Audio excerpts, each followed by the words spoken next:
इलाके से हुई जहां एक 100 मील पूरी रफ्तार से चल रही थी।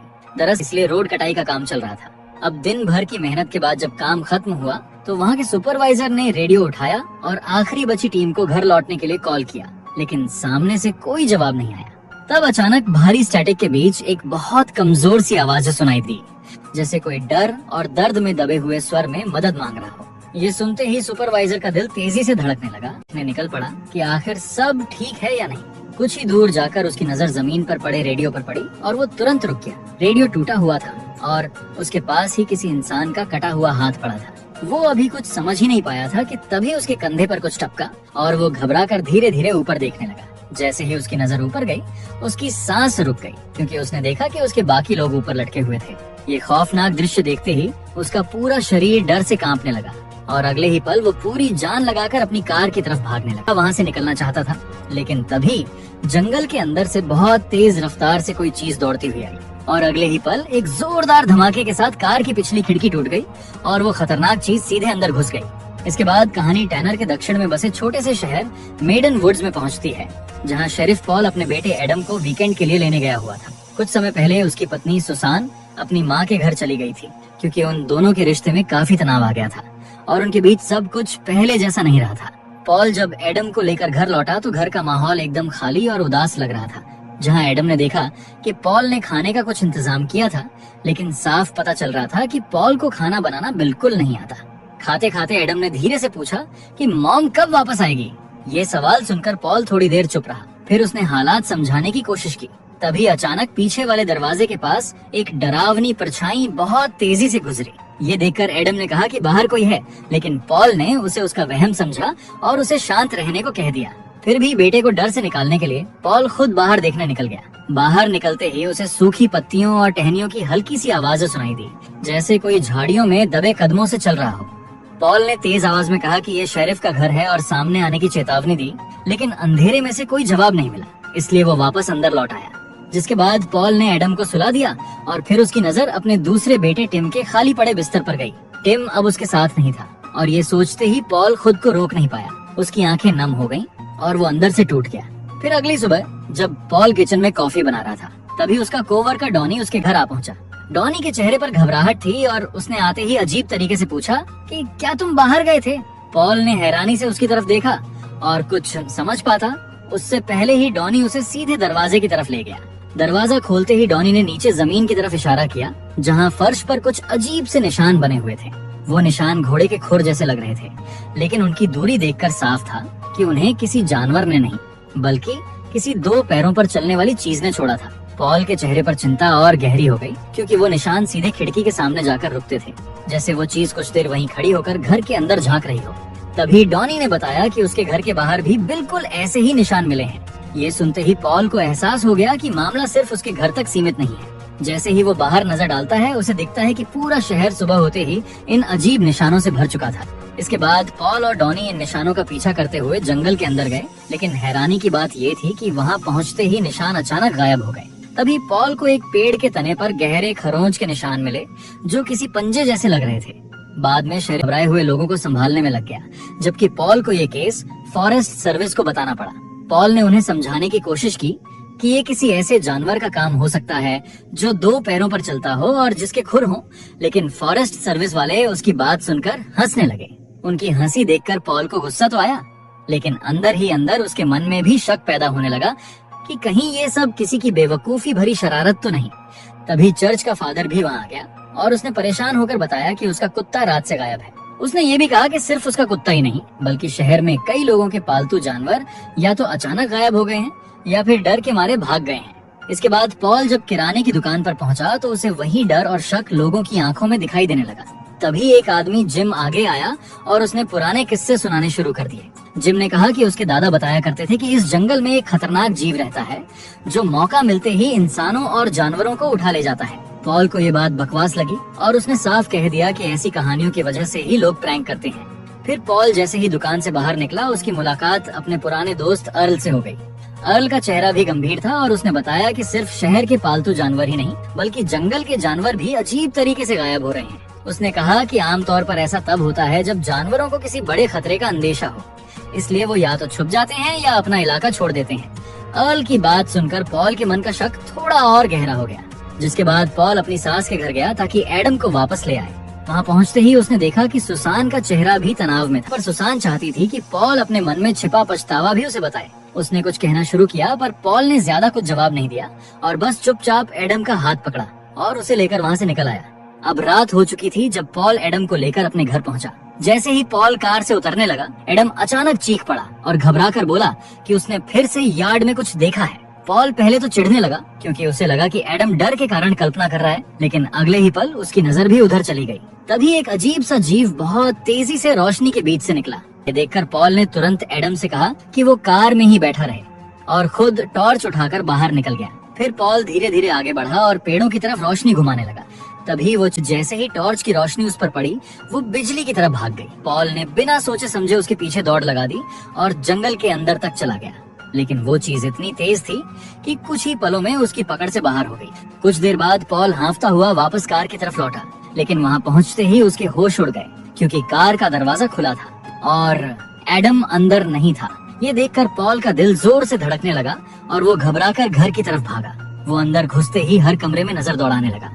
तभी अचानक एडम सामने आ गया। एडम डरा हुआ था और कांपती आवाज में बोला कि उसे बाहर से कोई आवाज सुनाई दी थी, इसलिए वो डरकर कार से उतरकर अंदर चला आया था। ये सुनकर पॉल ने एक पल भी देर नहीं की और अपने बेटे को कसकर पकड़ लिया। उसी दौरान शहर के एक छोटे से बार में अर्ल डॉनी को ड्रिंक सर्व कर रहा था। बातों बातों में अर्ल ने अचानक गंभीर होकर बताया कि उसकी दादी नेटिव अमेरिकन थीं और उन्होंने मेडन वुड्स के जंगल के बारे में उसे कई पुरानी बातें बताई थीं। अर्ल के मुताबिक जब यूरोपियन लोग पहली बार इस इलाके में आए और उन्होंने यहाँ कब्जा कर लिया, तब से जंगल की आत्माओं को गोरे लोगों से नफरत हो गई।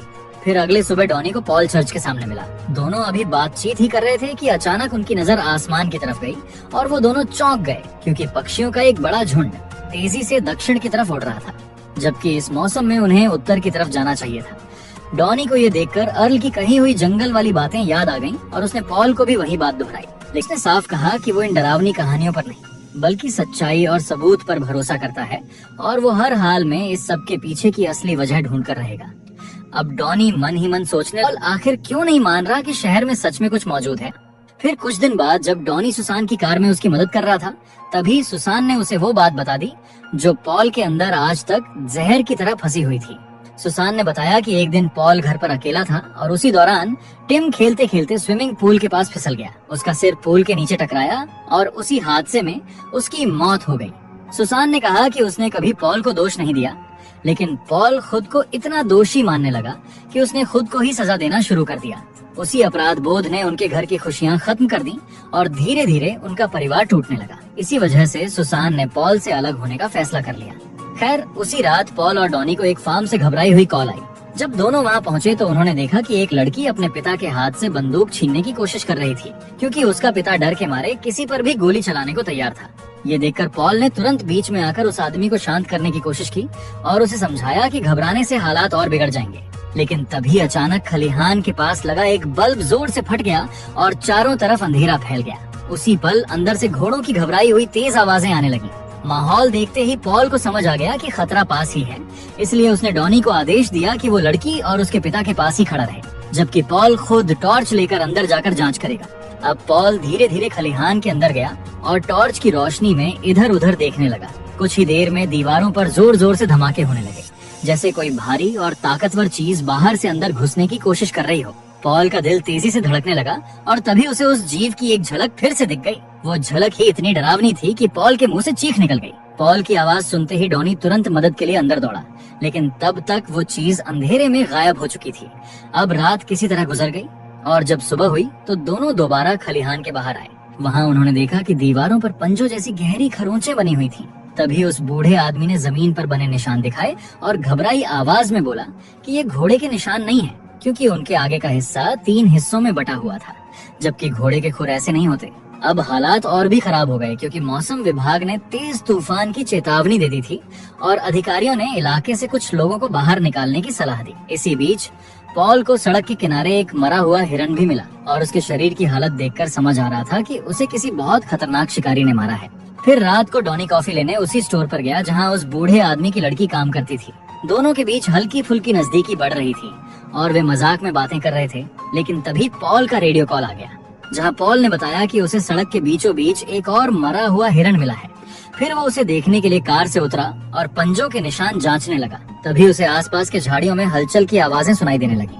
तब अचानक वही जीव कार की हेडलाइट के सामने से दौड़ता हुआ निकला, जिसकी वजह से पॉल डर के मारे पीछे गिर गया। फिर वो घबराकर तुरंत कार में बैठ गया, लेकिन जैसे ही उसने सड़क की तरफ देखा, हिरण की लाश वहाँ से गायब थी। ये देखकर पॉल का भरोसा पहली बार टूटने लगा और उसे लगने लगा था कि जंगल की पुरानी कहानियों में कुछ सच्चाई हो सकती है। फिर अगली सुबह 3 शिकारी मेडन वुड्स के जंगल में शिकार करने चले गए।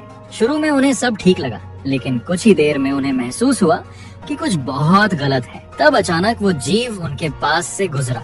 एक शिकारी ने कहा कि शायद वो भालू था, लेकिन बाकी दोनों ने कहा कि वो बहुत ज्यादा तेज था। तभी अचानक उन तीनों में से एक पर हमला हो गया। उसी वक्त पॉल जंगल में नए सुराग ढूंढने गया हुआ था। वो ध्यान से आसपास देख ही रहा था कि अचानक उसे किसी बच्चे की हंसी सुनाई दी। वो आवाज बिल्कुल उसके बेटे टिम जैसी लग रही थी। ये सुनते ही पॉल का शरीर सिहर गया और उसका दिल तेजी से धड़कने लगा। तभी अचानक किसी ने पीछे से उसके कंधे पर हाथ रख दिया। पॉल डर के मारे तुरंत पलटा, लेकिन सामने कोई हमला करने वाला नहीं, बल्कि एक डरा हुआ आदमी खड़ा था जो मदद के लिए गिड़गिड़ा रहा था। और वो आदमी उन्हीं 3 शिकारियों में से एक था। पॉल उसे तुरंत अपने साथ लेकर शेरिफ ऑफिस नाम रॉबर्ट बताया।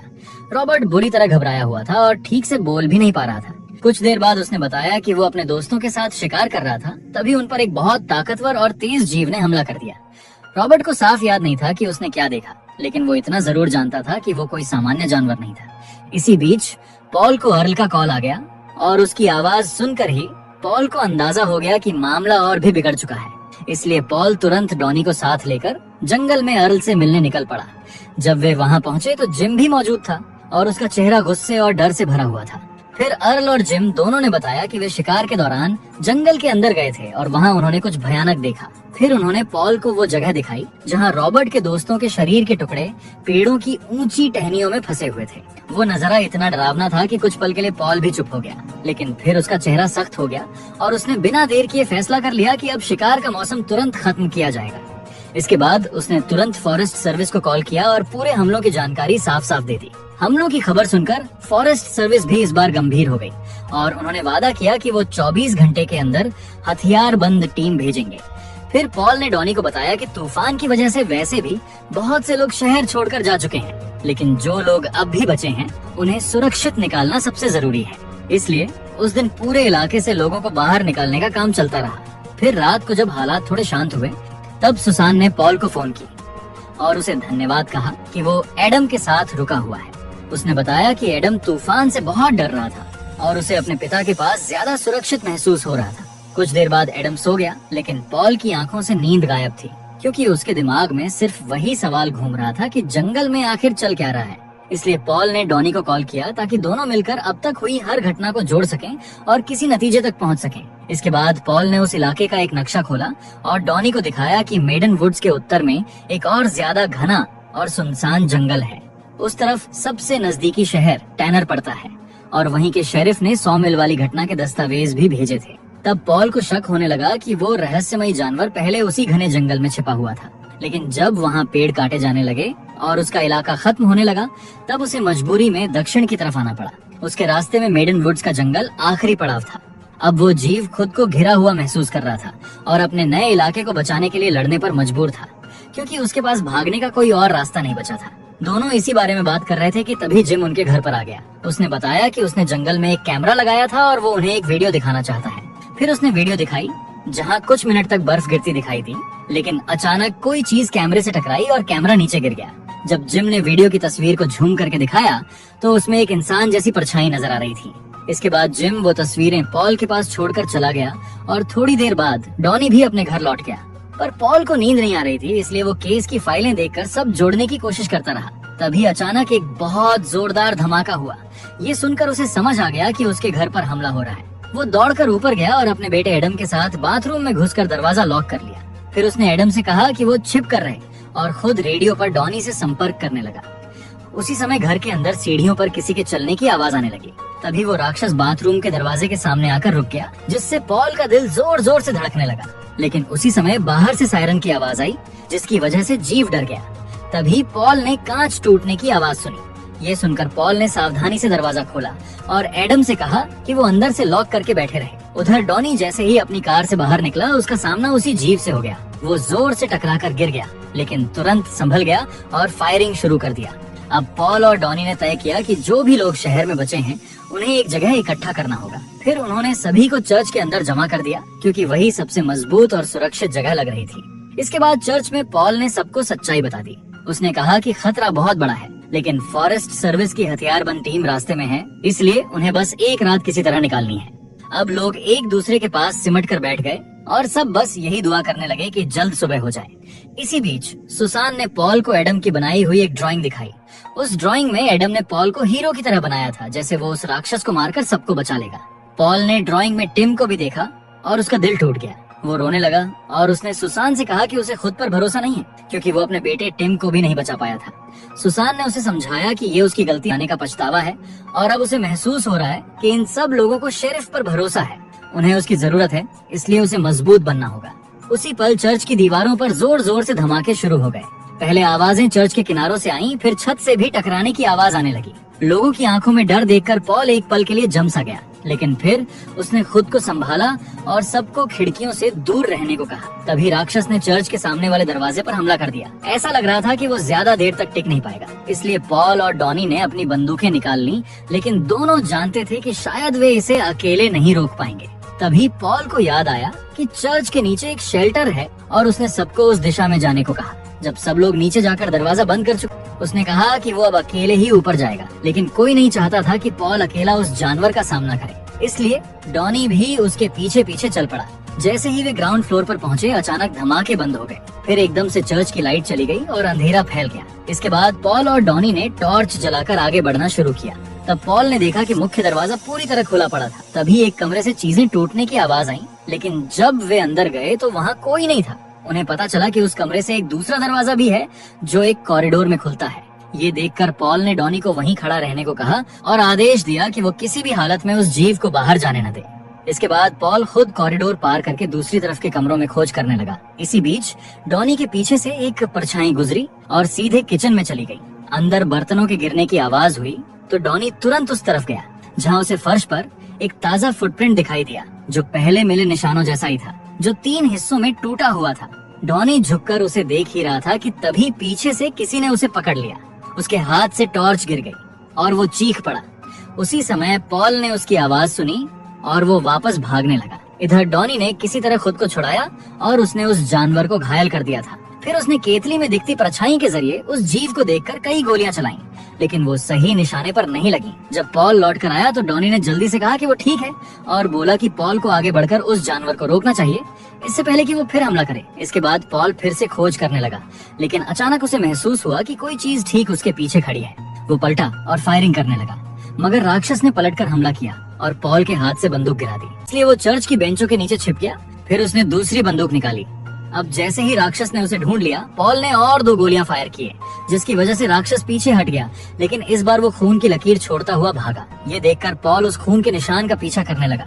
तभी दूसरी तरफ से एक लैंप गिरा और जोर की आवाज हुई, जिससे पॉल का ध्यान भटक गया, लेकिन उसे पता नहीं चला कि वही राक्षस छत के ऊपर से रेंग रहा था। तभी अचानक वो राक्षस छलांग मारकर चर्च के बीचों बीच आ गया और पहली बार पूरी तरह सामने दिखाई दिया। उसका शरीर डरावना था और उसकी ताकत साफ नजर आ रही थी। उसे देखकर पॉल लगातार फायर करता रहा, लेकिन वो जोर से टकराकर गिर पड़ा। फिर भी पॉल डरकर पीछे नहीं हटा और उसने अपनी आंखें उस पर टिकाए रखी। जब वो राक्षस दांत निकालकर उस पर झपटा, तब पॉल ने पूरी ताकत लगाकर एक चाकू उसके कठोर और खुरदरे शरीर में घोंप दिया और आखिर में पॉल ने उस राक्षस को मार गिराया। वो चीख कर बोला कि अब ये डरावना सपना खत्म हो गया है। इसके बाद सभी लोग बेसमेंट से बाहर आए और राहत की सांस ली, लेकिन तभी डॉनी ने उस मरे हुए जीव को ध्यान से देखा और उसका चेहरा सख्त पड़ गया, क्योंकि उसे याद था कि उसने उस राक्षस के कंधे पर गोली मारी थी, लेकिन वहाँ कोई घाव नहीं था। तब पॉल को सच समझने लगा और उसके चेहरे का रंग उड़ गया, क्योंकि ये कोई एक राक्षस नहीं था। चर्च के बाहर ऐसे कई और जीव मौजूद थे जो अब हमला करने के लिए तैयार खड़े थे, और इसी के साथ ये कहानी यही खत्म होती है। अगर आपको एक्सप्लेनेशन अच्छा लगा हो तो वीडियो